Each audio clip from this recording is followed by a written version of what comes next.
Hello ఈరోజు మనం Elizabeth Hurlock మానవ వికాస దశలను తెలుసుకుందాము.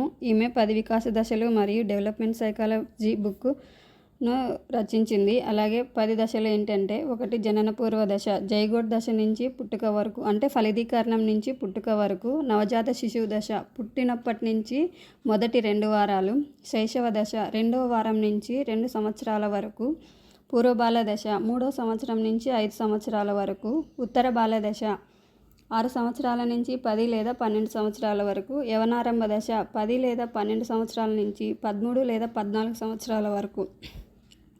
కౌమార దశ, 15 సంవత్సరాల నుంచి 18 సంవత్సరాల వరకు. వయోజన దశ, 18 సంవత్సరాల నుంచి 40 సంవత్సరాల వరకు. మధ్య వయసు అంటే మిడిల్ ఏజ్, 40 సంవత్సరాల నుంచి 60 సంవత్సరాల వరకు. వృద్ధాప్యము ఓల్డ్ ఏజ్, 60 సంవత్సరాలకు పైబడి.